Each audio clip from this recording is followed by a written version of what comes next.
unfortunately, the media is a huge obstacle to all of this, because the reality is the media is not in the information business, it's in the entertainment business. It's trying to grab eyeballs. And what grabs eyeballs? Conflict, scandal, abuse.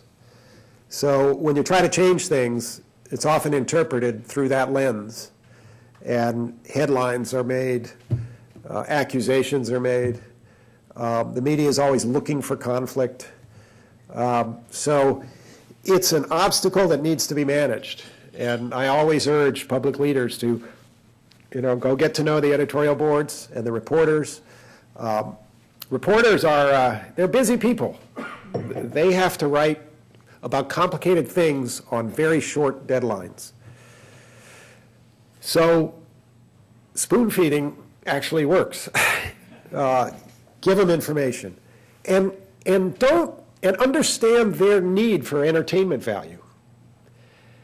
They need it. You can't give them boring stuff, and expect it to be on the front page. When I worked for Al Gore in 1993, we would find examples of bureaucratic outrages and feed them to him, and he would feed them to the reporters.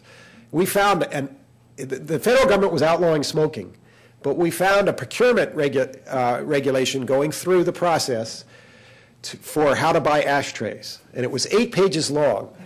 And it was the most absurd thing you've ever seen. It talked about how these ashtrays, if you struck them with a certain force at a certain angle, they could not fragment in more than 36 pieces of this. I mean, it was just incredible. And so, Gore showed it to all the reporters. He actually went on David Letterman and put on goggles and smashed an ashtray.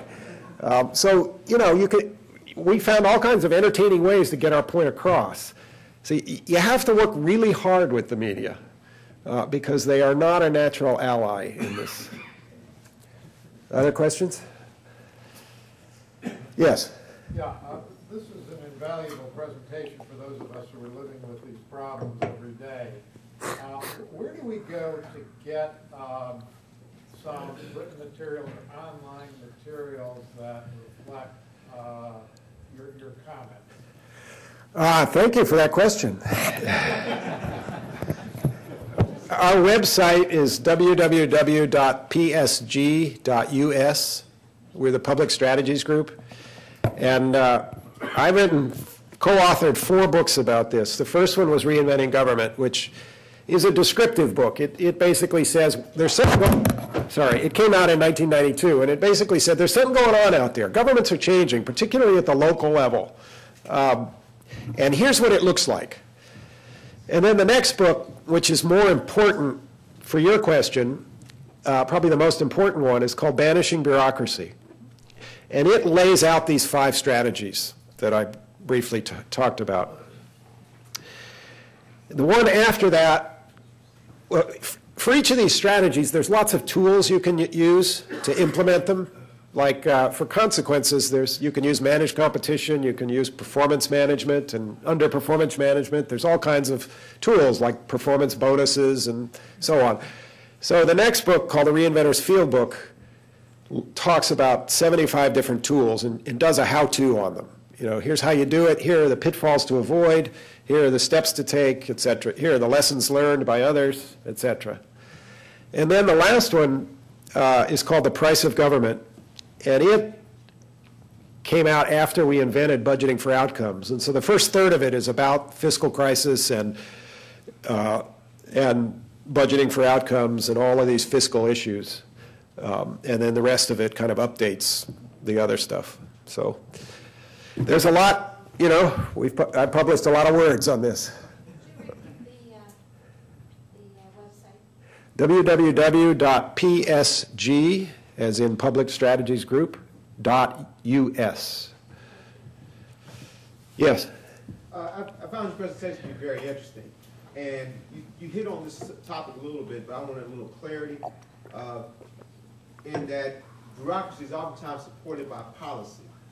So in your assessment, and from what you said so far, what is the most important aspect? Structure, accountability or integrity?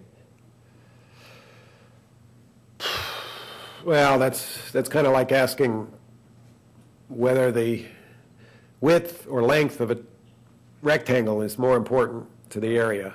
I mean, these are all important things. I wouldn't choose between them. I would say that structure, we typically jump to structure as a solution. Let's consolidate, or let's restructure, or reorganize. And that's usually a mistake. Structure should follow strategy.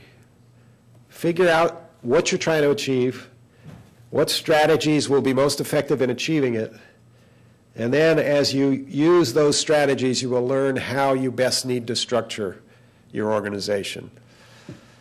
Jumping to structural changes to save money, particularly consolidating bureaucracies to save money, typically backfires because, taking 2 or 3 bureaucracies and making one big bureaucracy out of them makes the problem worse, not better. And it kicks off all this turf war that takes people's attention away from the real job for years. We did that. Our knee-jerk reaction, our leaders' knee-jerk reaction to 9/11 was, let's consolidate all our Homeland Security agencies in one Department of Homeland Security. It has been an unmitigated disaster. Still a disaster. Yes? I'm curious what lessons you take for government from the behavior of for-profit enterprises that have resulted in our current fiscal situation. Well, the lesson I take, and I hope the country is taking, is that, hey, we need government after all. In fact, we need strong, effective governments. I've been saying for years that the sort of mantra of the book, Reinventing Government, was we don't need bigger government or smaller government. That's the wrong question. We need better government. And stronger government is not necessarily bigger, more expensive government. But it needs to be effective. I mean, it was a myth that the marketplace will take care of itself. And we used to know that, before 1945, there was an economic collapse every 20 years. The boom and bust cycle was a part of life. There were bank panics every 20 years. We learned it.